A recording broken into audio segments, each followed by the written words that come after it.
Acknowledge me. Leveled by Marvin Constant, the redshirt freshman out of Tuscaloosa.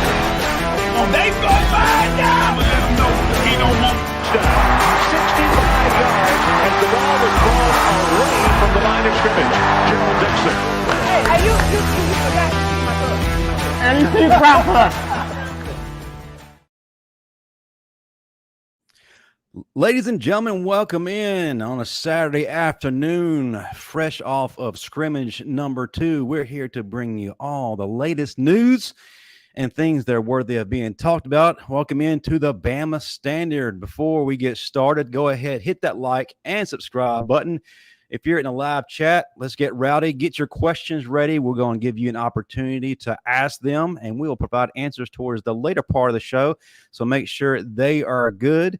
As always, we are brought to you by Workspace Solutions. If your business needs a digital presence or full-fledged marketing team, these are the guys to contact to coach up your team. So visit them today at workspacepros.com after the show, of course. Today we got an all-star crew, as we always do. We have an all-SEC defensive back and one of the top evaluators of talent, ladies and gentlemen, the legendary Smoke Dixon. And then just below in his car, right out of the press conference, doing his thing, the eyes and ears of the Alabama Crimson Tide, the senior analyst of Touchdown Alabama Magazine and the Bama Standard, Stephen M. Smith. Fellas. What's happening, guys? Scrimmage 2 in the books now. Yeah, absolutely. Bama fans, what do you want to talk about? I know there's a lot going on. So let's get to the hotter parts. The injury report. People have been asking me already. I'm going to go ahead and throw one on the board. Jaden Roberts had a little bit of an injury today. I just got through talking to him. Folks, calm down. He's fine. Just a little bit banged up. He's going to be good to go again. But, Stephen, I'm going to turn it over to you. Tell us about the injuries. Were there anything that were severe, anything that we really need to be focused on? Did anybody come off the field in a stretcher? No, let the fans know what they need to know in terms of the injury report. Well, nobody came off the field on a stretcher, folks. Nobody came off the field on a stretcher. Everybody's okay. Kane DeBoer talked about it. Guys are just banged up. And, Smoke, you know this. When you're going through weeks and days of fall camp, you're beating up on your teammates. Your teammates are beating up on you. You're going to come out with some nicks. You're going to come out with some bumps and some bruises. That's what kind of happened. So there's nothing severe. Nobody was on a stretcher. Kane DeBoer even talked about it. Jaden Roberts is fine. He will play week 1. He'll be on the field against Western Kentucky week 1. Nothing serious whatsoever. Jam Miller, running back for Alabama, was banged up throughout the week of practice going into scrimmage 2. So, Jam, he could have went today. The coaching staff decided, hey, let's be smart. Let's be cautious. Let's not put him out there. We're trying to get him back healthy so he can be full go for week 1. Nothing major, just some minor bumps and bruises. This happens in fall camp. Nothing serious. Stephen M., are there any players that are in, either yellow jerseys, the caution jerseys, guys that have no and non-contact guys that we need to be aware of? They're not necessarily injured, but this is a precautionary move to make sure we can get them into week 1 and for the rest of the season. Oh, yeah. You could definitely see Jam Miller in one of those jerseys. You could definitely see maybe a couple more guys in those jerseys. And like you mentioned, Smoke, it's not anything serious. It's just the coaching staff wants to make sure you're healthy and ready to go, by week 1. Because this week, there were a lot of guys that were banged up. There were quite a few guys on exercise bikes this week in practice. Jihaad Campbell was one of those guys that started off practice on an exercise bike. Now, he got better as the week went on, and I believe he actually scrimmaged today, if I'm not mistaken. But you do have some guys that spent the better part of this past week of practice not doing as much. And this is Kane DeBoer and his staff understanding, hey, we're going to need you week 1 of a college football season. So we're not going to stress, putting you out there in practice when we know what you're capable of doing. We need you set to go week 1. And like we talked about on Tuesday, after this scrimmage, the depth chart is set. It's now figuring out who's going to be on the look team, the show team, or the service squad that's going to help out the first and second string. The third string, they are what they are. But this is the important scrimmage. They got everything on the table. So I know the staff is going to go back, grade the tape, come back in, give the guys their production grade, and start setting that depth chart next week moving forward, and they're going to go into game planning mode. Absolutely, and we'll definitely touch on that a little bit later in the show. But what I really want to go to now is the big plays of the day. I'm sure there are plenty of reasons to be excited today. Last week, it was Ryan Williams with the 50-yard bomb touchdown from Jalen Milroe. So, and Kalen Overton, he showed out a little bit last week. So, Stephen M., looks like you might be frozen there in your station wagon. Hopefully you're not. Maybe the excitement was the impending excitement that is got him. Well, and there he goes. But yeah, we definitely want to touch on that a little bit. But Smoke is an evaluator of talent as you're moving into this part of fall camp, and we're just 2 weeks away. Ultimately, in terms of big plays, is that something as a coach you're really looking for right now from your players? Exactly what are you wanting to see in this scrimmage? Well, out of the second scrimmage, what you're looking for is you're always saying, how are these players improving from the last time they went inside the stadium to play? And again, you want to see young players and even experienced players be able to turn that level of competitive juice up when they get into the stadium, because we all understand when you go under those lights, and there's no lights out there today, but when you get into the stadium, it's a different feel. It's a different level of excitement. It's a different level of energy. It's a different level of who's going to make big plays while they're in the stadium, because we know there's practice players and there's scrimmage players and there's game day players. But as a coaching staff, even the talent evaluating, those guys, Courtney and his staff, they want to see who's improved. Who's gone from just doing okay last week to taking coaching, taking the correction, and now coming in and making those impact plays. And yes, when you see explosive plays, you want to know who are the playmakers moving forward. Because in games, you're going to have plays that coaches draw up that should work perfectly, but we know those plays don't work perfectly. But that's where the playmakers and playmaking ability comes in. And then that's when you see the top level players be able to perform those acts. Okay, so guys, back. Look, it got so hot that the temperature is like 102 out here. So the phone just went out, but I'm gonna have to hold it like this. But I see that you guys are into the big plays of the day, so right. I'll jump into that. Guys, I'm gonna tell you this. I got some sourced out information here from this second scrimmage. Smoke, I'm gonna tell you, your boy, number 4, Russey, is nothing to play with. He dominated today's scrimmage. Dominated. I got from 3 guys in particular. That number 4, that doggone Russey, is a problem off the edge. He's stood out all camp long. Russey's a problem. They can't block him. They can't block him. He's got violent hands. He's got marquee explosiveness. He's disrupting everything. Russey gonna be a problem. And just for our fans to understand, that does not mean our tackles aren't good. That's just good on good competition. Yeah. That's just players making plays. I've seen it. When I was in college, when I was in the NFL, good players going against good players, plays happen. We don't have a Hall of Famers that can just stonewall guys and players not make plays. If we're saying that Russey's making plays, that does not mean that the offensive tackles aren't good. That just means that he had a heck of a day. And now we're seeing his pass rush ability come to fruition. And all the development, all the work that Freddie Roach has been doing with those guys, we're seeing those young guys get developed, and now they're putting it all together. It just takes time. And smoke. And to add to your point, what a lot of fans don't understand is they look at it, okay, if the offense is doing great, does the defense suck? If the defense steps up, does that mean the offense sucks? No. You want to balance across the board. You want to give and take. You want to push and pull, a yin and yang, if you will. I mean, the first scrimmage was all about the offense. It was Jalen Milroe making plays, Ryan Williams, Caleb Odom, these guys stepping up. Well, what happened this time? The defense clamped back and said, hey, we in here too. Yep. And you saw defensive linemen stuffing the run, creating pressure. You saw several DBs getting turnovers. Kane DeBoer talked about it. The corners were on these receivers' heads all day. Receivers didn't get much separation at all. Justin, your boy King Mack had a pick. Got that sourced out. Red Morgan had a pick. Several corners stepping up. I mean, Xavier Brown, Jalen Quay really clamping these wide receivers. So these young corners, they're not backing down from nothing.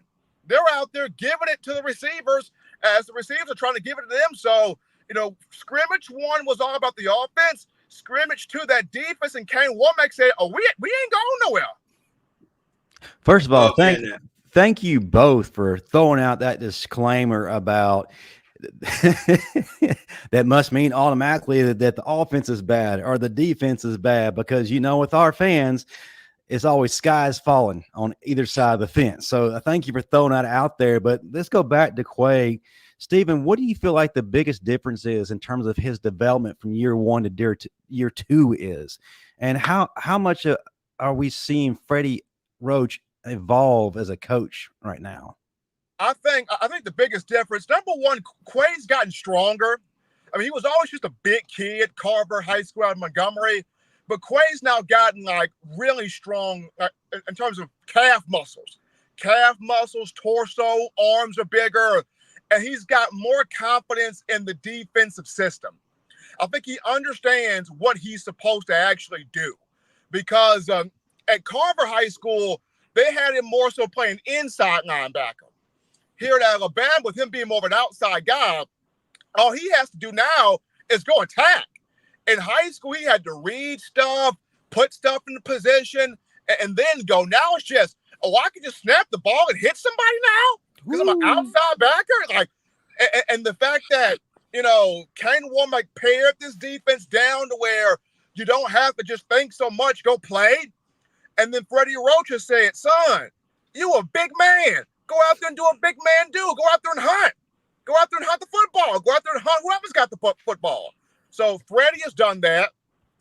Christian Robinson, the outside linebackers coach, has done that. And Coach Robinson has really helped Quay in developing all the edge rushing moves. And then you got to give Jamie Mosley so much credit. Him being closer to these guys' age, Jamie's like, bro, this is a game you've been playing your whole life. Ain't nothing different. Go out there and just play it. And Quay is out there taking the knowledge from Freddie, Christian Robinson, J-Mo, and he's just out there playing. He's out there having fun just playing. So I would touch on 3 things that you said that is 1,000% accurate. What a lot of people don't really and truly understand is the adjustment from high school to college. That's one huge step that you're making. But now you're going from, and we're talking about what they did last year, going from high school middle linebacker to going to play outside linebacker in Nick Saban's defense. There's a lot of thinking that comes into it. And if you aren't a quick processor and someone that can make adjustments on the fly and understands the defense in totality, you're going to be a step late, $1 short on your rent, and you're going to look confused and not be ready to play. Second, like you said, the weight room is always going to be a benchmark for young players because it's intimidating to go into a weight room. And even what you did in high school, that's high school. You're the strongest guy in there. But if you come in benching 350 pounds, just throwing a number out there, you're going to come in and, the DBs might be benching that. So now it's a little bit of intimidation. You're like, well, I don't know if I can really do it. And then you start questioning yourself. So that plays a little bit of part in it. Then now you have a young coach, like you said, Coach Mosley, that can connect with the younger players. And it's always important to have that young graduate assistant quality control coach there that can relate. Because as a parent, I know if I tell my kid something and their cousins tell them something, it resonates a little bit different. And I think that you're just seeing all combination of everything coming through right now, year 2, weight room, connection, understanding the defense, my ability now just go play fast to the football, and whatever happens, instead of am I supposed to drop here? Am I supposed to take this block on this way? There's a lot of thinking that comes in with Coach Saban's defense, and once you get it, it's perfect. But when you have a young player and you just teach them one thing, if we're going to play through the offensive player, to the ball, go. Or quarterback has the ball, go hunt. You see athletes start playing much faster, and now you're going to see the production come into play and the confidence come into play like you're seeing right now. Couldn't agree more. Stephen, we've talked about the defense. King Mack getting his pick. We got some good things happening on that side of the ball. What today wowed you on the offense? Was there anything quite as thrilling as last week? Or is it maybe the routes are just incredible? The receivers are evolving. Any big plays from the quarterbacks? What is something we can really take away that gets us just so excited about what Kalen DeBoer is going to bring to us come September? I'm going to say this. I got Milroe and Simpson both had a great day. They both did. Milroe had some big throws out there. Simpson had some big throws out there. I mean, Emmanuel Henderson had an acrobatic catch from Ty Simpson. E-Man has it this year. And people forget Emmanuel Henderson was a running back in high school at Geneva County High School in Hartford, Alabama. E-Man was a running back. Mm-hmm. He comes in the same class as Jam Miller. Jam, because he's a bit thicker than E-Man was, Jam stayed at running back. E-Man gets pushed to wide receiver. So E-Man doesn't really play his first year at wide receiver. He gets a little time his second year, that being last year, but he was more so special teams. Now you're about to really see what E-Man's about at that wide receiver room. He's added some muscle. He's now 187 pounds on that 6'1" frame, and he's had a phenomenal fall camp. When I talked to Jamarcus Shepard about him, it's like Coach Shep lights up in the face. He loves discussing E-Man's growth within that room. Here is a young man that he may not be the first 3 to 4 in the rotation, but E-Man's going to get in there, and he's going to have a lot to say in this room. I like the fact that we have our wide receiver coach. Just having him right there is going to turn us into probably another version of what we saw previously with Ruggs and Devonta Smith and Jerry Jeudy. Just being around him increases your 40 time a couple of seconds, right? Because he just has so much energy. He's pouring his life and his spirit into you. I love being around him. Absolutely huge get by Kalen DeBoer. So Stephen, we've talked about the big plays on both sides of the ball. We talked about just a little bit. Let's start to talk about the quarterbacks as a whole. Everybody wants to know, how well is Jalen Milroe grasping this offense, even though every week you're telling us he gets it. This dude's about to erupt. We're looking at possibly seeing him in New York for the Heisman, but we always need that reassurance as fans. Remember I said earlier, sky is falling. So let's continue to pacify just a little bit. No slight to our fans. That's just kind of how we act sometimes. Talk to us about Jalen, and then talk to us about Ty. What have you seen today that just wows you and excites you about this system? And then we'll talk about some of the other guys, because Jalen and Ty are our number one investment. But we got some guys behind there that can legitimately start anywhere, and they're a luxury. Matter of fact, I want to say we have the best quarterback room in the country. Maybe that's me with my crimson colored glasses. I would say that's the crimson colored glasses. There's a school up in Ohio State that I would say. Well, the best players money could buy. Stephen, go ahead. I will say this, though. With Jalen, what's been the most impressive about him is consistently each day he's hitting those short routes. It's like every day you're out there, it's a 10-yard pass, boom, it's right on the money. It's a 15-yard pass, boom, right on the money. It's a 20-yard pass, boom, right on the money. He's not missing them anymore.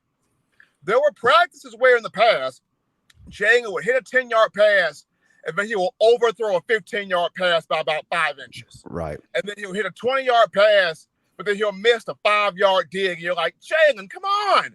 Now it's like he's hitting them. He's not missing them at all. It's right there, right there, right there, right there every time. And so Stephen M., not to cut you off, there's a couple of questions I know that the fans want to know, and I would like to know myself from what you've seen from the first scrimmage to the second scrimmage. My biggest hesitation on quarterbacks, and the biggest thing that I hold against quarterbacks, is can they play on time? And what I mean by playing on time is, do they throw? Is Jalen now throwing on rhythm. Yes. I mean, see Rodner break, ball out of his hand, because we all understand that he's a dynamic athlete. But there's times that you don't need to be a dynamic athlete. You only need to be a dynamic athlete when everything's covered up, and now you have to go make the play with the ball. So have you seen Jalen play on time, throw with touch, throw delivery throws, and throw with the ability for receivers to catch and run with it for run after the catch ability? Yes, it's becoming now muscle memory, right? He's getting it out on time. He's getting it out accurately. He's reading every progression now. It's now 1, 2, 3, okay, hot read. Or it's now 1, okay, 2 is coming open, have it there. Like it is muscle memory, it is timing. And he has it now. He has the muscle memory and he has the timing of getting the ball accurately. And the receivers are not having to wait on it. It's on them fast. And they're catching it and they're maneuvering. They're not breaking stride. They're getting up and down the field. So that's the big thing with Jalen. I think with Ty, the biggest thing I've been impressed with is just his mental sharpness. When he feels pressure, that ball's out. Sometimes with Ty in the past, he could feel pressure and still kind of hang on to it. When he feels pressure now for Ty, that ball's out. And I'm happy to see that with Ty. The mental clock with him has gotten a lot sharper. It's gotten a lot faster to where either when he feels pressure, that ball is out, or prior to the receiver breaking out the route, that ball is out. So the sharpness of Ty Simpson is a whole lot better now. Now, we also need to talk about who's taking over for that third quarterback. Is that Austin Mack? Oh, I'm excited about this. Okay, so the other two quarterbacks, it was a bit of a struggle today, bit of a struggle there. So it's still, those two are kind of neck and neck with each other. If I had to give a slight edge, Mack's got the bit more off-platform ability, but both of those two, it was a struggle for both of those two today. So those two have a bit more growing to do, but I think Mack, as far as the off-platform ability, slight edge there. Beautiful. Now we touched on the quarterbacks. Yes. Let's transition to the backfield. Let's talk about Justice, Jan Miller, and Daniel Hill. What did you see from those guys today? And if there's anybody else that jumped off, let us know as well too. Okay, so Justice Haynes did some big stuff today. Had some strong runs. You can see him bursting through the tackles. The versatility's there now. Catching some passes out the backfield, putting some moves on guys. You know, he understands, hey, if I'm going to make it to the next level, that being the National Football League, I got to catch out this backfield. And I got to do this consistently. So you're seeing that from Justice. Richard Young had plays today.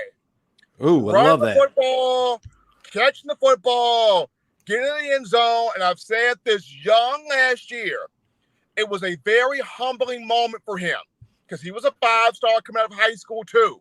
But having to sit down and watch Justice and Jam, that bothered Richard a lot because he's not a kid that could just sit down. That bothered Rich a lot. He put on weight, muscle this offseason, going from 200 to 217 pounds. He got a lot better in pass pro. He's inflicting punishment, coming to the hole. Robert Gillespie talked about it. He had a hunger in spring, and that hunger has carried from spring all the way throughout fall camp right now. Richard Young gets it. He's locked all the way in. I'm going to love what Young's doing. Daniel Hill had some nice stuff out there. Kevin Riley did a little bit, but I thought Richard Young was the go-getter out there. He took this moment of Jam Miller being a bit banged up, and he used it as, you guys are going to watch me. Now, Steve, I did pose this question last week, and Smoke, I want you to possibly weigh in as well. Steven, what you've seen in week 1, week 2 of these scrimmages, buy or sell again. Richard Young will lead the team in rushing in the second half of this season, just based on what you're seeing week to week, the growth, the physicality increasing, the confidence. Do you still hold, your answer from this past week that you're buying that? I still am. I mean, Justice and Jam are going to do theirs and get theirs. But I think after what Young experienced last year, and not only how that kind of helped him, but that increased his hunger, Richard Young is going to have a say in the second half of these games. He's going to really be that hot hand, and he's going to look at this coaching staff and say, I dare you to pull me out. Because he's going to start rumbling through the hole. He's going to start catching that ball, being versatile, and he's going to start eating yards. And then he's going to look at the sideline and go, I dare you to take me out. I'm moving. I'm getting this money. I'm getting this yardage. I dare you to remove me off this field. And I don't think they're going to remove him off this field. I don't think Robert Gillespie's going to remove him off the field because Coach G sees Richard wants this bad. He wants this as bad as his next meal. That's how bad Richard Young wants this. So let me ask you this. Which running back's name brings a bigger smile to Coach Gillespie's face when you say it? Whoo-wee. Tough question. I think just the patience of Young, man, is the biggest one. I think just the patience of Young. I think that whole room brings a smile to his face because he knows how versatile that group is. But I think the patience of Richard Young, folks don't realize when you are a 5-star, just like the guy you came in with in Justice Haynes, and you feel like you should get the ball too, and you don't get the ball, that can be a gut check for some kids. But Richard took that in stride. He said, you know what? This is eating me up, but at the same time, I'm going to learn from it. I'm going to grow from it. And he has entered this spring, from this past spring to right now, what a job Richard Young has done. Well, the beauty of having horses in the backfield that you can basically go to whenever you need them is you're not going to get worn down. And I've said it, and I'm going to say it again. This is going to be the first true season that college football is going to understand what true depth looks like on your team. Because you're going to have to play 16 to 18 games in order to win it all. And we all know that when you have the ability to have a tandem backfield and run the ball late in the season like Alabama did and what we saw what Michigan did, that's going to be the true reason and the true, I'll say it again, the factor that goes into that nobody wants to say of winning a national championship. The ability to score and control the clock. It's not explosive plays.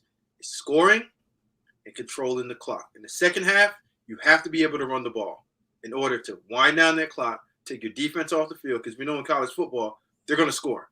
You're going to score 30 points. So if you can score 30, but have the ball and control the ball with those guys up front, I think this is where Alabama can get the head up on a lot of people. I agree, Smoke. And a lot of people thought I was crazy for even asking that question, asking to buy or sell. But you just mentioned a main point that went with the reason behind it. It's a long season, and depth, yes, like you said, it's going to be very important because our teams get worn down. And if we're wanting to continue into the postseason and be the top of our game, we're going to have to switch guys in and out. So, yeah, it's very possible for Richard Young to say, all right, guys, I got y'all these next couple of games or so. Y'all rest up, and I'm going to take us to where we need to be. I trust this kid. I like this kid. I can't wait to see what he's going to be able to do year two. Before we move on, Smoke, anything else you'd like to add to this topic, or are we safe to move forward? You know what? Let's keep it one more step on the offense. And okay. Let's touch the battle of the offense, that right tackle position. Is your guy Forby still locked in to start at right tackle?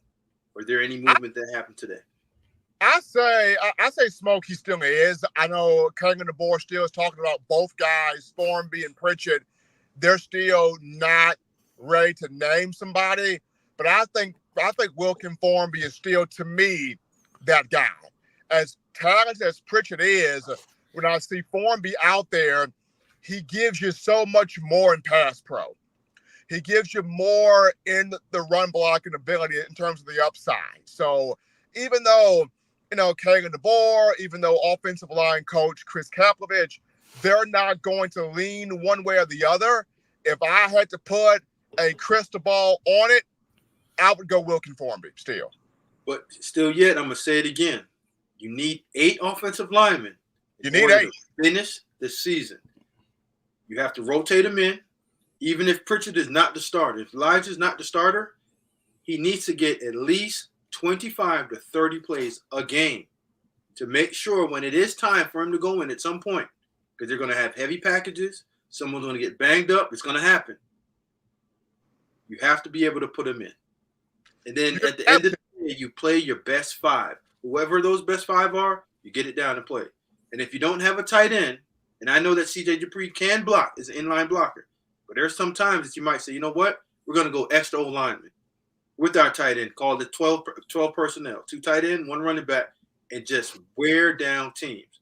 And if Elijah Pritchard can do that, why not throw him out there? Just another step for somebody else, for your opponent to get prepared for, and the ability to control the clock and control the line of scrimmage and impose your will on your opponent. Absolutely. And not only just Elijah Pritchard, no smoking Justin, but getting Geno Vandermark, transfer from Michigan State, get him in there. Getting Rock Montgomery ready to go. He can play both guard and center. Have him prepared. Have Miles McVay prepared.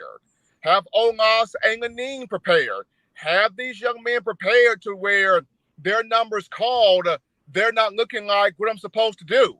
They already have reps. They already have, some things built up to where when they go in the game, they know how to handle the situation. Now, Stephen M., in the scrimmage situation, was it 1s on 1s, 2s on 2s, or was it 1s on 2s, 2s on 1s? And how big of a drop-off did you see when the 2s went in on offense or defense? Ooh, just to wrap it up. Great question. I mean, it was good on good. I mean, it was good on good. And there wasn't that much of a drop-off. I mean, it was a little bit of a concern, of course, when Jaden Roberts got banged up there, him being a starting offensive lineman. And you have to put the next guy in that guard spot, in that guard role to replace him, which that was Geno Vandermark in there. So Geno got some reps in there, which it was good for Geno. But it wasn't a whole bunch of drop-off. It was a lot of good out there. You did see the offense make some explosive plays. Those did happen. But at the same time, you got to give a lot of credit to that young defensive back room. They stayed on those receivers. The Jalen Mbakwe's, the Xavier Browns, the Zay Mincy's of the world, they did not get burned out there. They hung with those guys. And here's the thing, Smokey, you'll appreciate this. Kane DeBoer said those DBs laid some wood out there. Those guys tackled. They laid some hits on some wide receivers, on some tight ends. They brought the lumber. They brought the big stick with them today. So the tackling was strong. The tackling was crisp. The guys wrapped up. They laid the wood. They laid folks out. They created turnovers. So that defensive secondary that people were talking about in media days going, oh, God, they're babies. Oh, no. You're right. They brought the boomstick today. Before I forget. Let you guys know. Go ahead. I'm sorry, Smoke. I didn't mean to cut you off. Before I forget, I know this question is going to come up in our audience because, well, we're a little gun shop. How many penalties today, Stephen? The board didn't even talk about penalties. So I think it was still a low amount of penalties today. Didn't talk about them. Didn't dive too much into it. So I think the guys, they're playing sound. They know what they're supposed to do. Of course, you've got the communication going on in the headsets now, too. Right. So you got the headset communication. So it wasn't false starts. It wasn't a whole lot of holding. It wasn't a whole lot of just unnecessary things out there. So the guys are continuing to be even better with even cutting that type of thing down. Well, just to touch on penalties, guys, that's something that I've always tracked with good teams. The better teams are the ones that are disciplined. And there's undisciplined penalties and there's aggressive penalties. Right. You don't want penalties that happens before the ball is snapped. If there's a pass interference here and there, if there's a holding here and there, if there's a late hit here and there, you can address those because those are aggressive penalties that you can now fix. The ones that hurt you, false starts, offsides, illegal formation, those are the ones that are when you're not checked in mentally. But the aggressive penalties, most coaches can live with because you can coach that out of guys. The ones are the brain part ones are the ones that hurt you, and I call those drive killers. When you're starting 1st and 15, 1st and 20. Now you are behind the chains, and you have to make now an 8-yard play just to get back on track, to get your offense going. Absolutely, and to continue with what Smoke was saying, I remember Coach Saban had this. He said you have the unforced, the unnecessary fouls, but then you have the effort penalties, the penalties that happen that you gave a lot of effort on. You can excuse the effort penalties. A guy that's playing his tail off, but just gets called for a foul. You can bring that guy off to the side and say, "Man, I love the effort. Work on this, but I love the effort." The effort penalties, you can deal with those. Oh, yeah. But as Smoke mentioned, the ones that are just mental lapses, the false starts, the illegal formations, the offsides, those that you shouldn't be doing, those are the ones that bite you. But if it's an effort penalty, the guy's going balls to the wall, as they say, and you get called for a foul, those are the ones, hey, young blood, come over here, man. You can coach that out. I love the effort. I love the intensity. Just tweak this. Now we touched all over the offense. Let's briefly just touch on the defense. If anyone that jumped out to you from the first level first, then we'll go to the second level and third. And I got a question after that. The first level defensively, Justin, I've been saying his name a lot. He's a young guy, but this dude was very disruptive today. Jeremiah Beeman. Watch that young kid. Another week of Beeman. I love it. He is going to be a factor. Was told today whenever he was out there, 92 Beam was disruptive. He was in the backfield. He was causing some type of havoc. He was causing some type of frustration for an offensive lineman. He was creating some type of negative play. The kid from Parker High School out of Birmingham, the kid's a leader. He's a young leader. He's a young, hungry dog. And one of my good friends, Coach Leonard Stevens, trains him out of Birmingham. Beeman's going to be something. Really like Beeman. At that second level, if it wasn't Quay Russey at that Wolf out there doing something, your two inside backers, Deontay Lawson, Jihaad Campbell, those two are going to be a great tandem, Campbell and Lawson.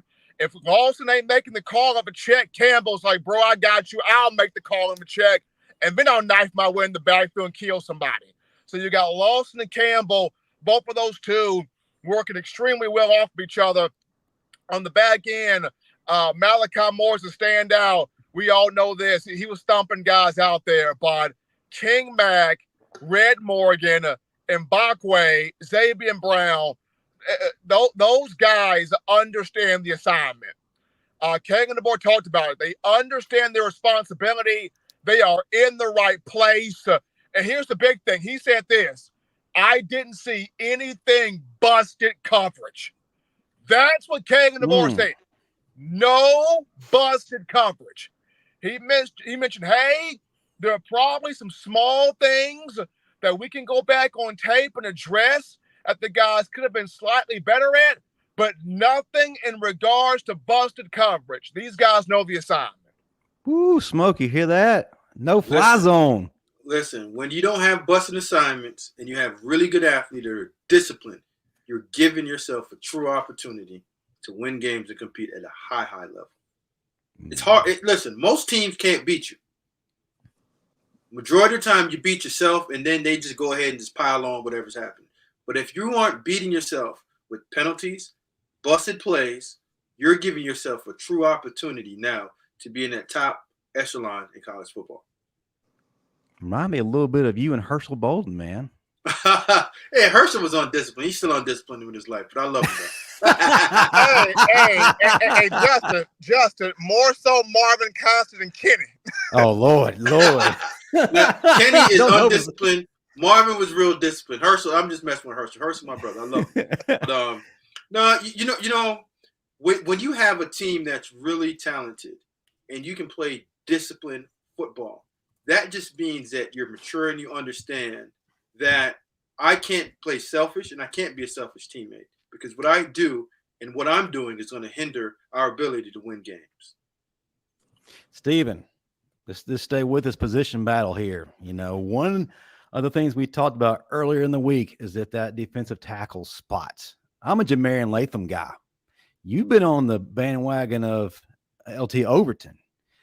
280-pound ass kickers, as Kane Wommack has labeled them.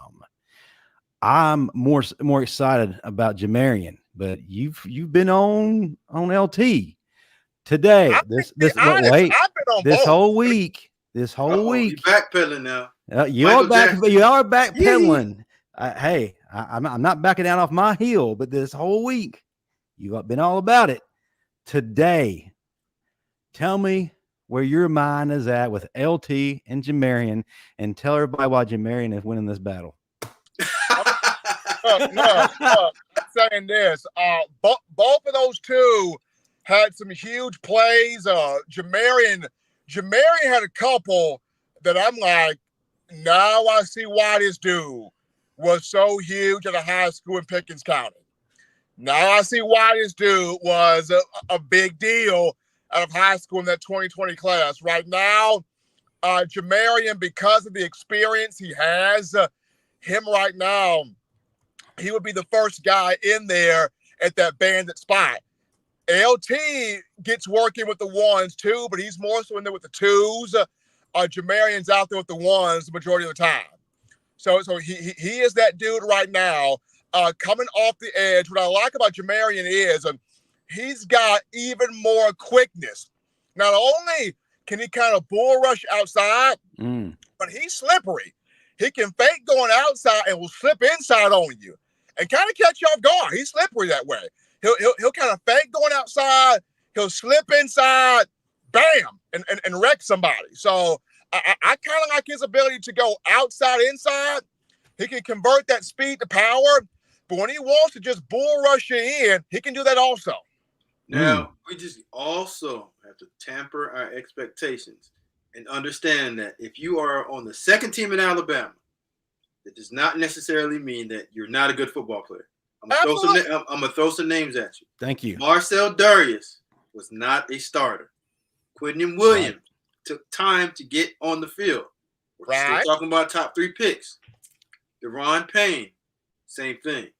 It's okay to go 8 deep, and your backups are better than your starters in the second year. That means you're when that second wave comes in, and I'm saying it again, I'm too black to be talking about being blue in the face.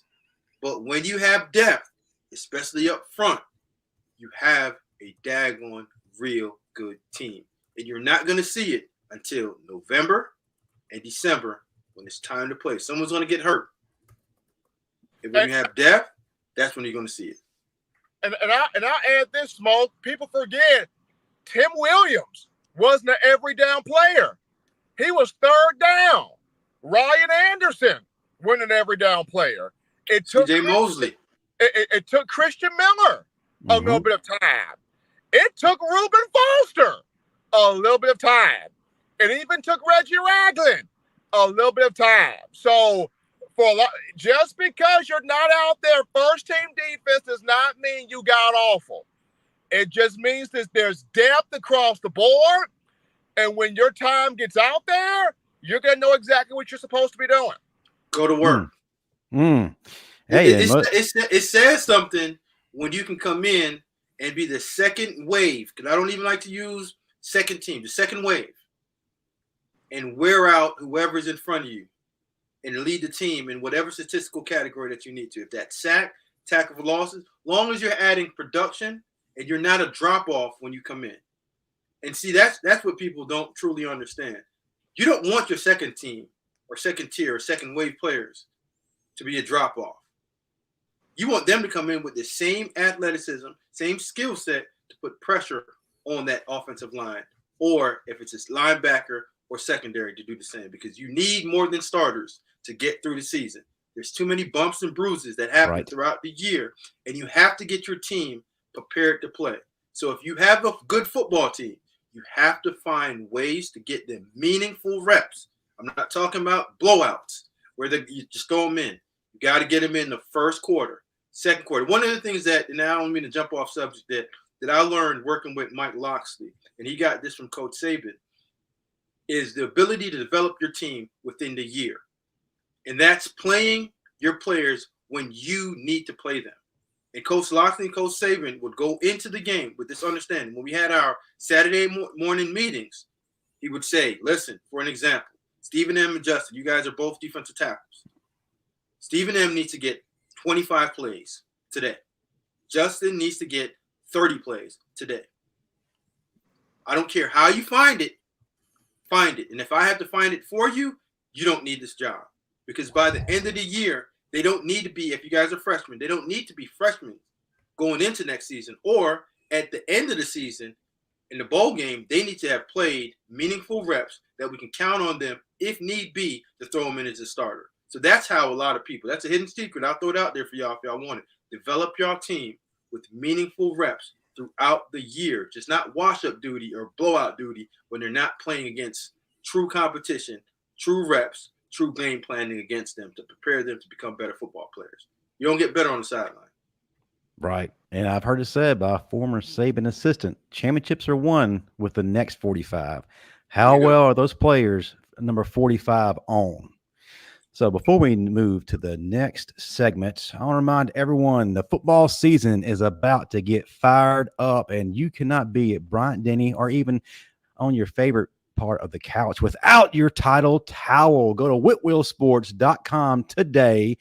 Enter in that promo code STANDARD, get you a nice little discount courtesy of your family here at the Bama Standard Network. That's right, folks.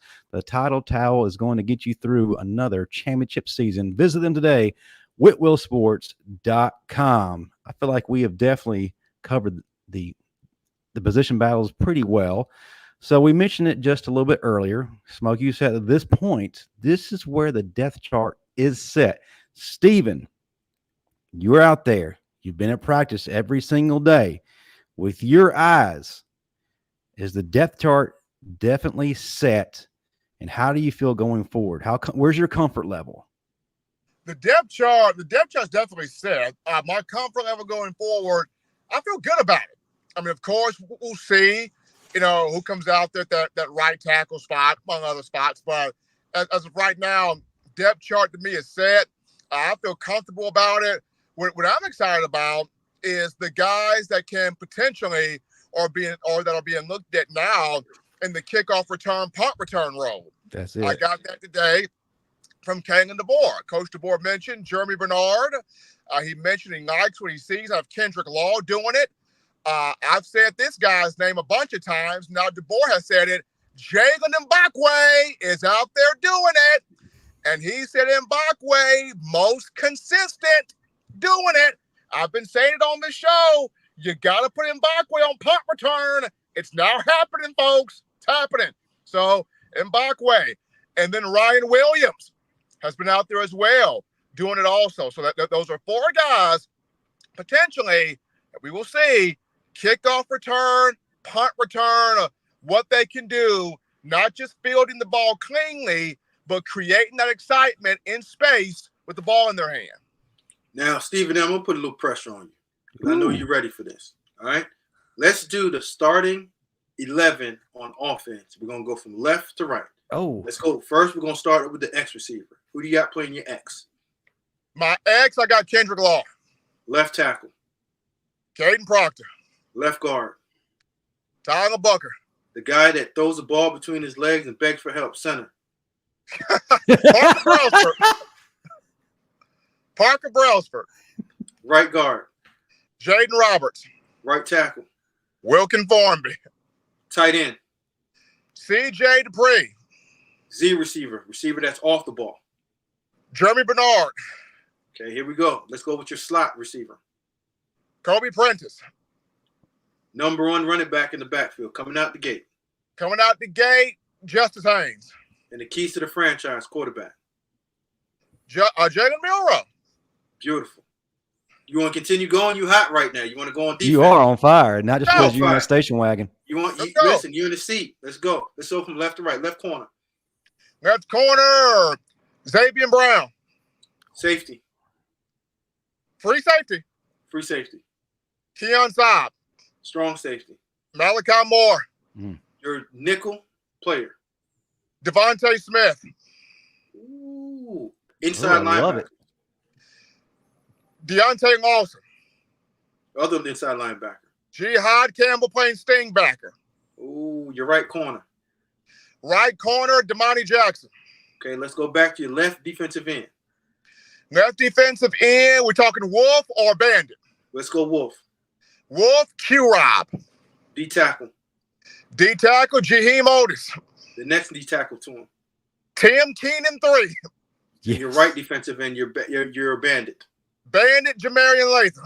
My man, listen, you're off the hot seat, but let's go again. Punt returner. Punt returner, Jagan Mbakwe. Kick returner. Kick returner, let's go Jeremy Bernard, Kendrick Law. And nobody wants to talk about these two guys until they screw up. The punter and kickers. All right, punter, James Burnham, who had a great scrimmage. Burnham, who's had a great camp. Kicker, Graham Nicholson. He's redeeming himself after going 2 for 4 that first scrimmage. He made all 3 field goals, open practice. Made everything today. That's even better. My man, you're officially off the hot seat. All right, let's do it. You need a Gatorade after that, man. That was pretty Man, intense. you know what? I got 2 in the car. Sweat. All right. Okay, Stephen, you're kind of in that frame of mind. So I asked you, and I think Smoke has some guys too, to look at some guys before this scrimmage. And you've already answered, or more than answered, my questions about Kane Wommack in terms of what his day was like. Let's go back to the center position. Everybody's still gun shy. They're still talking about Seth McLaughlin. Those nightmares are still fresh. #rollback. Now, let's talk about Parker Brailsford. Let's talk about how he's grown since coming here from Washington, even from a physical standpoint. Let's talk about his confidence level. Tell me how dominant he is, and what did you see from him today? And I'll let Smoke ask who he wants to talk about. Okay, so Brailsford, from the physical standpoint, he's gone from 275 to 290 pounds. So the weight is there. Once again, David Ballou, strength staff, nutrition staff, hats off to y'all. Y'all got the brother from 275 to 290. So he's physically taking on these defensive tackles, defensive players in the SEC. He's taking these guys on. A confidence level, Parker's confidence is through the roof. Like when you talk about Parker Brailsford, Tyler Booker, and Jaden Roberts, they can all finish each other's sentences. That's the confidence in that offensive line room right now. Parker knows this system like the back of his hand, and Booker and Roberts are teaching Brailsford the Bama culture like the back of their hand. So those 3 have really partnered so well together. It's incredible how those 3 have partnered so well together. But with Parker, and talking with LT Overton, LT Overton about Parker was talking about, I've never seen hands that quick before in pass protection. When you're dealing with Parker, he's got the pop hands. Like he's getting on you. Like his hands get on you so fast. His hands are on you and he's driving you off. Like that's Parker. When you talk about pass pro and run blocking, when his hands are on you, it's tough. It is tough. It's something different. Parker's got strong hands. He's got fast hands. He's quick with his maneuvers, quick with the footwork. Parker fits, y'all. And the snaps, that ball is in Milroe's hands. It's nowhere else but in Milroe's hands. And Milroe's getting it and going through what he has to go through progression-wise. Parker's the direct fit. Hand to glove fit. Now, just studying Parker over the year or so, when he did hit the transfer portal and I went back and I looked at him. I looked at him the other day. There's a couple of things that jump off at him because I don't know if I disrespected him or gave him a little bit of credit. I said he was the 4th best offensive lineman on Bama's team, but that's not nothing bad because the other 3 guys are pretty daggone good too. And if he was the 3rd best, fine too. I wouldn't even argue that. But this is what you see when you evaluate him. You see athleticism, you see quickness. And what you talk about hand speed, that's what you want out of a center. Because one of the hardest things to do is snap the ball, get that right hand back up, and fit it into that defensive lineman's chest with power and precision and ability to latch on. Another thing that people don't understand is how big his hands are. And you correlate that with the hand size, with the ability to snap the ball and also manipulate the ball. I've never met Seth before, but if your centers have small hands, the thing that you can't do is you can't manipulate the ball. It's the same thing that you'd want with your quarterback. So the hand size that you're looking for is 10-inch hands. That's from thumb to pinky all the way across. My hands are only 9 1/4. So a 10-inch hands will give you the ability to now squeeze that ball and manipulate it any way that you want to. And just Parker's ability to get into guys quickly and operate in space, as an athlete, he separates himself. You're going to see a lot of outside zones with the center leading the way, pulling and leading, and being able to fit and sustain blockers on the second and third level, because that's where you see his true athleticism. He gets in a little bit of trouble when he has to battle 330-pound defensive linemen, but he got those 2 bodyguards next to him that can help knock guys off the ball. But in space, snap, pass protection, the ability to lead, communicate, they just upgraded tremendously from the last guy that they had in comparison to Parker. Absolutely. Real quick before I get my next one, Don Parker, $10. Bama has had issues winning at the point of attack on both sides of the ball in the trenches. Is this a point of importance being addressed by the new staff? Thanks again for doing this. Roll Tide. Stephen? It is being addressed, Paul. I mean, it has been addressed, Don. It's been addressed, Don, all through fall camp. Whether it's Chris Kapovich, the offensive line coach, he's addressed it. Everything starts with us up front. We determine how far this offense goes. We the men in these trenches, and we got to act like it and play like it. Coach Cap has made sure, hey, we got to play our role right here. We getting it out the mud right here. So the offensive line, they have been establishing things all throughout fall camp. And then Freddie Roach with the defensive line. He's been on these guys all camp saying, we ain't being slow. We firing off. We causing pain. We causing serious pain out here. And the guys have fed in to not just Freddie Roach, but Jamie Mosley amplifying what Freddie Roach is saying. So the offensive line and defensive line, both lines of scrimmage know we start this. We set the tone. Going back to my conversation with Jaheim Otis, he mentioned me and Tim Keenan going crazy this year. I feed off Tim. When I see Tim getting back there and nobody can stop Tim, I'm getting back there, nobody can stop me. I'm finna go crazy. This offensive line, you know, they've spoken on, hey, it start with us. We ain't letting Milroe hit the ground, and we having these running backs run through it and get what they got to get. So both lines of scrimmage understands that it starts with us. All right, before Smoke gives his, I got one more. Justin Jefferson, a guy that we expected to make a contribution last season, but he kind of went unnoticed. He was a little bit ghost on us. But now got an opportunity to show us a little something, and based on what you've told us leading up to today, he's been doing just that. What did you see from Justin Jefferson today? And then Smoke will take it. I mean, lateral quick speed, lateral quickness, fit and run gaps. He's bringing down people. He's laying the wood, but just the speed when he's out there, he's running with running backs on wheel routes, staying with those guys, defending those guys, running with tight ends, staying with those guys, but having the physicality to body with those guys. He's running with slot receivers, showing the ability to stay with those guys. So Justin Jefferson is a true eraser. He gets out there, he closes that gap fast. He eats the angle quickly. Really like Justin Jefferson. He's got speed. And you can't coach that. The moment that ball is snapped, he's getting to the flat, he's getting to the side, he's taking away the angle. He's the eraser. Real deal. Ooh. Now, one of the most important positions I believe, and people might not like it, is the tight end position. How has C.J. Dupree gotten himself acclimated to this new offense, and how is he fitting in with Jalen Milroe? Have you seen that chemistry with those two? Because last year wasn't really there. And just knowing C.J. Dupree, he's an athlete, big athlete that can operate in space. Third down, red zone, you need your tight end. I mean, Smoke, CJ loves this offense. He loves this offense. He loves what Kalen DeBoer is doing.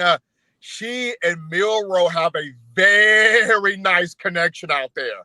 CJ's making plays. He's making a lot of plays. And DeBoer wants CJ to kind of be that 30, 40-plus catches type tight end. That's what he wants for CJ to play. And so he's had a good scrimmage. But behind him, the transfer from Washington, Josh Quay, has been doing a lot out there. I like what he brings. Danny Lewis Jr. has been popping more. In his game is very complimentary to CJ's game. So Danny Lewis has been popping more. The tight end room, that's a room where we could see multiple guys have an impact. And not just blocking, but multiple guys have an impact catching the football. Multiple guys have an impact in the red zone. Multiple guys have an impact catching touchdown passes. We could see quite a few guys in this tight end room end up with 3 to 5 touchdown receptions. Good. It's always good to hear. Okay. All right. He looks the part. I'm impressed with what I've seen in practice. He's a transfer from Wake Forest. He did his thing in the ACC. Folks are wanting to know, can Deshaun Jones do this in the SEC? You were there. You see him every day. What do you see from this man today that makes you go, wow, this dude's going to be it? I'm going to say this. Kane Wommack named him Day-Day. And we ain't talking about Friday with Craig and Day-Day, Ice Cube and Mike Epps. I'm going to say this. Deshaun Jones, what impresses me, he is so consistent.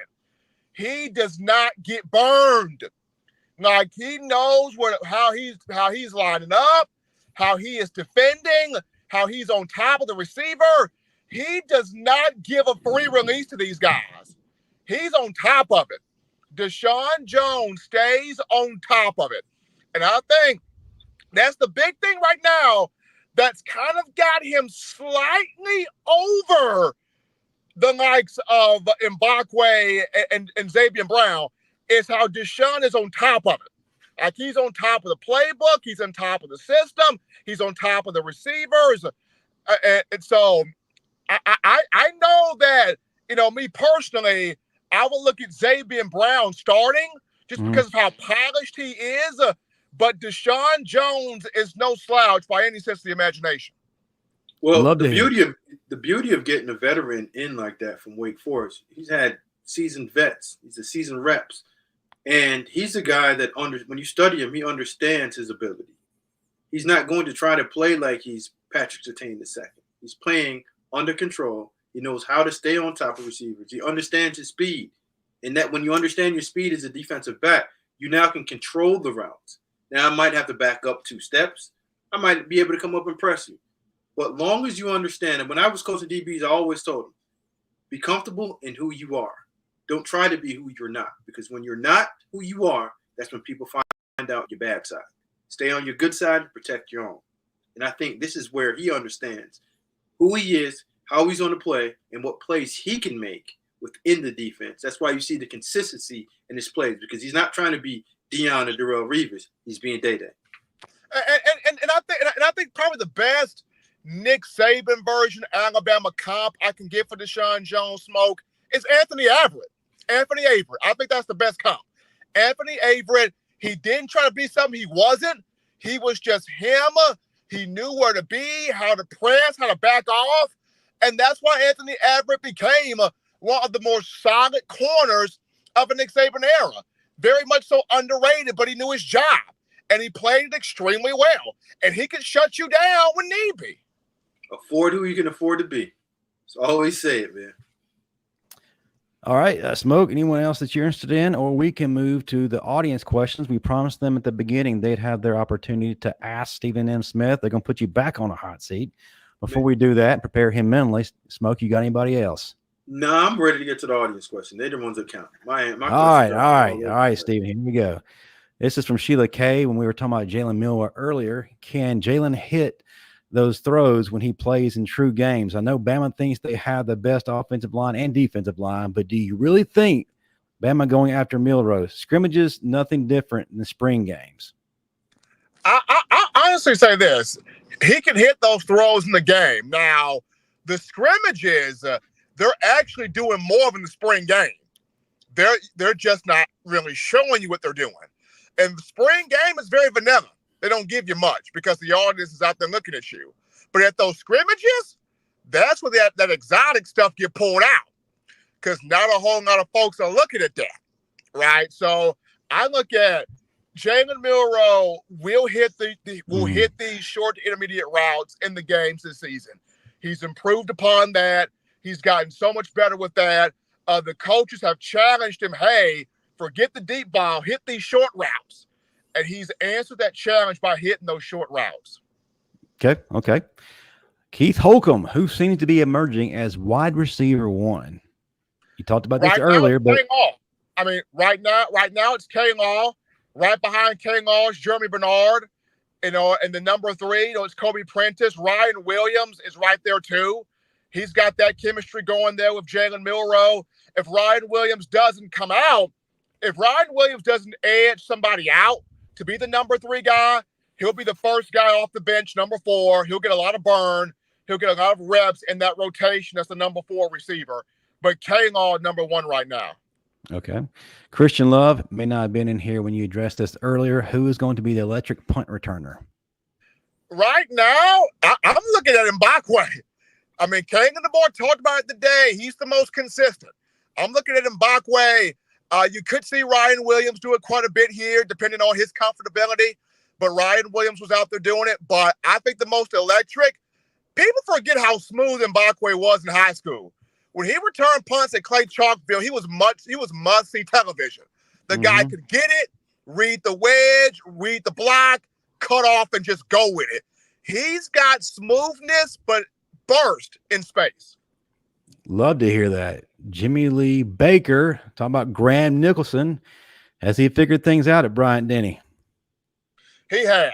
Graham Nicholson has. I know the folks were scared to death. Scrimmage 1. He was 2 for 4. People, 3 for 3 at the open practice after Scrimmage 1. Made kicks today. Graham is fine. He's okay. Keep in mind, he had to get used to the Bama heat too. Coming from University of Miami of Ohio, where he's seeing snow on top of snow on top of snow. Now he's down here in Tuscaloosa. He had to get used to it too. He's fine. Can I throw something in with those specialists? Sure. Being an ex-special team coordinator and working with the special, it takes a lot of time to get that continuity down with your snapper and your holder. But once you get that timing down pat, and that holder got to hold it and put in the exact sweet spot that you like, it's like playing golf. Right. You have to have so many swings to understand the pace of it, the speed of it. And now once you get it, it's clockwork. And again, we don't know if he was working with 2 different holders, if the snap was off by a little. We're just seeing missed kicks, but there's a lot that plays into it. And again, I don't know a lot of national championship teams that are winning games with 3 points. You better get in that end zone. You better get in the end zone. But Smoke, I agree with your point. I remember a conversation I had a few years back with P.J. Fitzgerald, a former punter at Alabama, and he was telling me how the special teams, it's like a battery, and the battery has to work. The long snapper, the holder, the kicker, they all have to be in continuity with each other. The snapper has got to snap it right every time. If the snap is off, the whole thing's thrown off. The holder has got to put it down right, spin the laces away. A bad hold can mess you up. And then the kicker, you follow through, you put it through the goalpost. That battery has to be in sync with each other.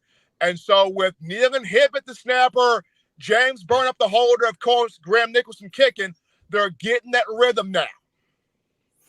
Thank you. Thank you for clarifying that, because we as armchair quarterbacks don't see all the little parts that the Smoke just talked about. The small parts are what adds up to the whole picture. So take that into consideration, chewing that just a little bit. Piano Man 61, how much are the tight ends being factored into the offense? Piano Man, a whole lot. A whole lot. Kane DeBoer talked about it all camp. We're using 2 tight ends. So they're being used. You got C.J. Dupree as the main guy. They're going to work in Robbie Oots kind of as an H-back. The other tight end is looking like Josh Quavis with Danny Lewis Jr. mixed in there as well. They're going to be using the tight end a whole lot. The tight end is going to be a factor. I've said this before. It doesn't matter where Kalen DeBoer has been in his career, whether it's been at Southern Illinois, whether it's been at Sioux Falls, whether it's been at Washington, Fresno State, Indiana. He has used that tight end position. Guys have gotten the ball from that position and have been 400 to 600-yard weapons at tight end. So he's going to use C.J. Dupree. He's going to use Josh Quavis. He's going to use Danny Lewis Jr. That position will see the football a lot. All right. Lance Hunter, no one's talking about Kobe Prentice. Remind him, Steven. Except Steven. He's working. Kobe's working the slot. The reason why is people love the new toy. People love the hot Mercedes-Benz. People love them Raleigh. People love the Mazda. People love them Porsches. People love them hot cars. So right now, Ryan Williams is a hot car. I mean, Caleb Odom is a hot car. Emmanuel Henderson's kind of a hot car right now. But Kobe Prentice is still that reliable Escalade going down the highway. Kobe's still that now. Kobe's still that now. So he's out there working the slot, catching the football, making plays out there. Kobe Prentice is still burning. He is still operating the slot. Nothing has happened with Kobe Prentice. He's still right there. Love how you answer that. Ray Parham, Stephen M. Well, first of all, thank you, Ray, for the nice super chat. We greatly appreciate you. Stephen M., who is the defensive lineman that's capable of collapsing the pocket up front? Well, you got two, Otis and Keenan. Those two are your main two, collapsing the pocket up front from the D tackle position. Damon Payne can do that also. James Smith can do that also. Tim Smith. They're in that second wave as Smoke beautifully put that right there. And then you got guys like Jeremiah Beeman who can do it. You got Isaiah Faga who can do it. You got Jordan Renard who can really do it. Edric Hill can do it. So there are several guys capable of collapsing that pocket. But the main two, Otis and Keenan, who are playing very well off of each other, those are your main two that can collapse that pocket from the inside, but also be able to slip their way back there and create some havoc. Absolutely. I'll ask a few more questions. We're running short on time. We actually went overtime, but thank you guys for being in the chat. We got 344 people watching live right now. Thank you for making us a part of your Saturday. Y'all save your questions. Stephen M. Smith will be back tonight on Saturday nights talking Bama. You definitely want to tune into that. If you can't get enough from what you're hearing right now, there's going to be a lot more to talk about on that show. That's going to be at 8:30 p.m. Central tonight, 9:30 p.m. Eastern. Tune in. All right, Tim Grant, Steven, who would you compare Justin Jefferson to from previous linebackers? And Smoke, if you want to weigh in, please do. Oh, that is a good one. With Jefferson playing inside, who would I compare him? Man, that's a good question. Give me Nico Johnson. Give me Nico. Okay. There's some Nico. There's some Nico in Justin Jefferson. There's some Nico right there. Love Nico. Here's what I would say. I would say before we start throwing out this comparison of this young guy, I would like to get more time to truly study him in a college setting. Right. Because what you do in high school comparable to what you can do versus college players says a lot. I think he has a skill set to play, but I just want to give him a fair opportunity before I throw my stamp on him and incorrectly evaluate him. All I ask you for is, Tim, stay locked in with us and throw this question back at me at some point once we get some meaningful college reps that we can sit here and give this guy his just due as a football player. And I like the answer Smoke gave. Smoke is doing like his man Marvin. Let's see it when we get on this field. But that's Smoke, though. You have to see it when you get on this field. For what I've seen from Justin Jefferson in practice, he does have the quickness. He does have the tools. I'm definitely excited for week 1 against Western Kentucky when he's out there on that field when he gets that opportunity to go out there and light somebody up sideline to sideline. I'm looking forward to watching that.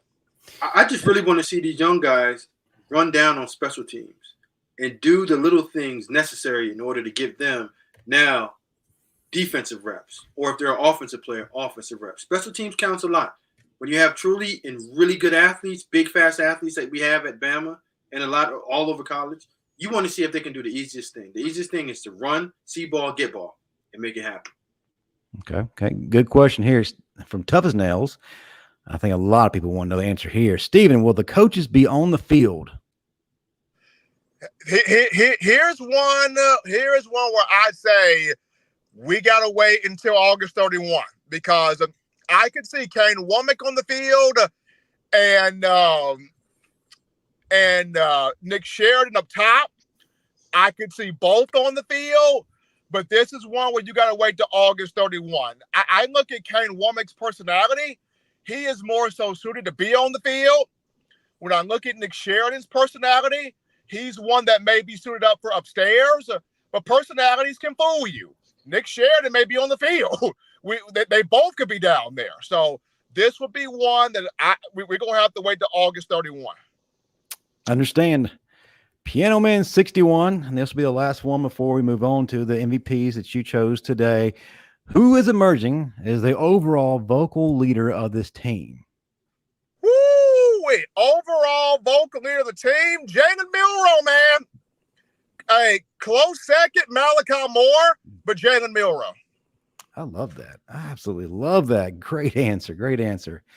All right, before we get to the last point of discussion, again, like I mentioned earlier, y'all tune in to Saturday Nights Talking Bama on this channel right here, 8:30 p.m. Central, 9:30 p.m. Eastern. Stephen Smith will be back giving a full recap of what he experienced today. So if I did not get to your questions here, save them, come on there later so you can ask them there. We want to make sure everybody is taken care of. All right, the very last segment. Stephen Smith, I need to know your MVPs on both sides of the ball from Scrimmage 2, and then we'll begin to close up shop. All right, my Scrimmage 2 MVPs. Offensively, I got to go with my guy, Richard Young, baby. Richard Young, MVP. Toting that rock, letting the people know. Don't forget about me back here. I'm back here now. So Richard Young, number on the offensive side. On the defensive side, MVP. Hey, you know what? I'm going to give it to my boy King Mack, getting that interception today, getting that pick today. That was huge for King Mack because keep in mind, as Smoke mentioned, King Mack is in that second wave at that Husky spot. He's right there. You know, Devonta Smith's the starter, but you got Red Morgan and King Mack. They're both in there in that Husky spot. So seeing King and Red both get a pick today, those two are battling right there for that number 2 Husky. So King Mack, where to get that pick, young man? Where to get that? Man, I love it. It's so funny that yesterday I asked you to highlight him when you're watching everything. Look at God.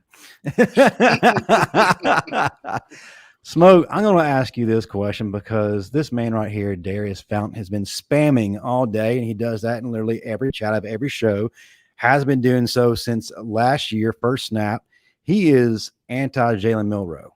He has called his imminent doom every single game and has called his benching at game whatever. And it has not stopped. It's only increased. So you, as an evaluator of talent, and you don't sugarcoat anything just to appease us as Bama fans. Try not to. Yes, and we appreciate that. Tell Darius why Jalen Milroe is the guy, and barring injury, God forbid, isn't going to be benched anytime soon. Well, let's cut it backwards. The benching part of it, I don't see happening for a couple of reasons. Stephen M. just told you the vocal leader and the leader of this team, just like he was last year, is Jalen Milroe. And regardless if he's up or down, the team's looking at him for their inspiration to win. And when you have a guy like that, it's hard to replace him unless Ty Simpson is head, shoulders, leaps, and bounds better than he is. Now, I'm a Jalen Milroe fan, and I'm also a Ty Simpson fan. But when you're looking at the overall maturity and understanding how to play the game right now in college football, Jalen Milroe is better. He's better for what Alabama wants to do right now, physically. And then when you look at it, that's when the emotional part comes in, when the true leadership part comes in. Those guys can go into a game and be fourth and 31? Mm-hmm. Is that what it was against Cal College? Yeah. And everyone looked at him, even though the ball was getting rolled back. The play shouldn't have happened. But everyone believed that it was going to happen. Not one of his teammates looked around like, oh, here we go again. We're about to lose. So when you have that type of skill set and that much belief and understanding of leadership, it takes a lot to replace him. And they tried to, if you don't remember, Darius. They did replace him last year. Tried to do it 2 times. But at the end of the day, what happened was we found out that his ability and his mental health and his mental strength overcame a lot of the stuff that happened. He reminds me a lot of like Jalen Hurts when he was in college. Mm-hmm. And the same way, Darius, that you dislike Jalen Milroe, I had the same feeling about Jalen Hurts. And as a talent evaluator, what I learned was the importance of maturity and leadership and how people just gravitate to Jalen in both of these Jalen. It's tough when you go into a locker room and you think that we ain't losing this game just because of that guy over there. And if he's your quarterback, you feel that much better. If I'm hurt, I'm going out there and I'm playing just because I know that all I have to do is limp out there and he's going to pull us through. So I get Ty Simpson. He's going to be a good quarterback. But just temper your expectations. Wait a little bit, maybe till next year, until you see your young guy come through and play. But you'll have your opportunity. Don't knock the champs, man. Just keep on pushing on and cheering for the one that's playing. And if you'd like to accept Jalen Milroe into your heart, we'll ask you to come forward after the service. Stephen Smith is going to lead us in our closing hymn.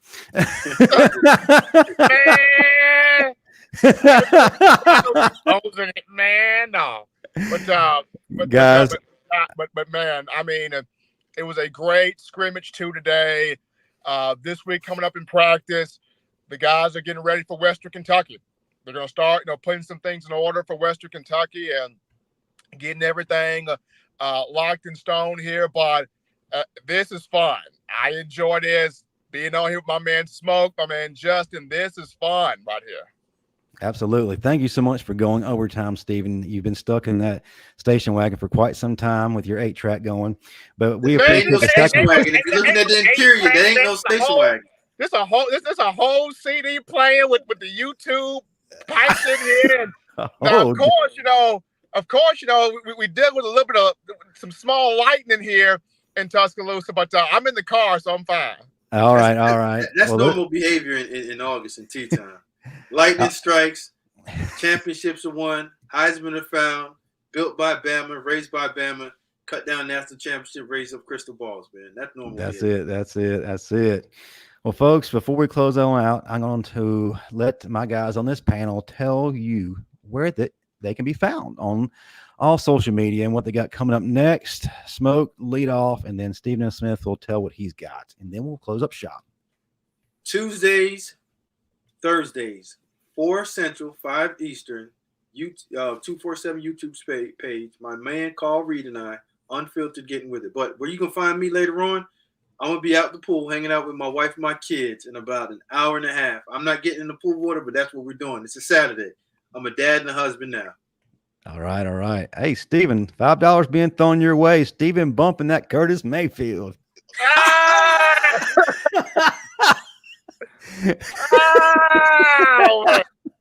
Oh man.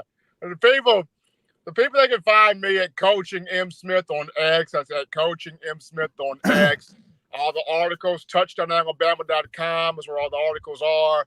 That's touchdownalabama.com. And later on this evening, you can find me back here on the Bama Standard with Talking Bama, JB, JT, Marshall Bean. We're going to be all having a conversation, getting back into what happened in Scrimmage 2, getting everybody ready for week 1 of the college football season as Bama takes on Western Kentucky.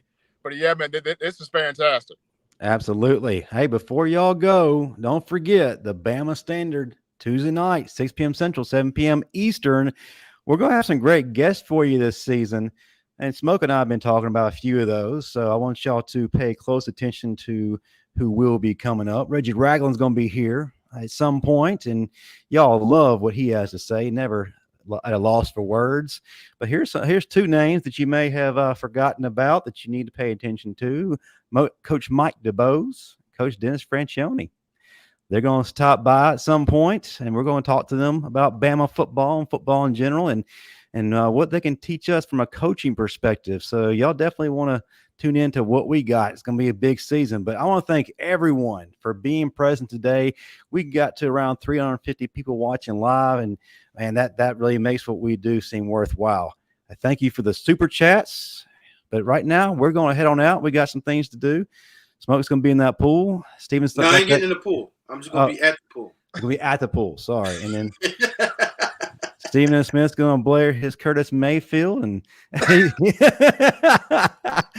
going to head back to the house. But that'll do it for us. We'll see y'all tonight, Saturday night, talking Bama, and then back here on Tuesday for the Bama Standard. Until then, roll tide, everyone. We rolling, baby.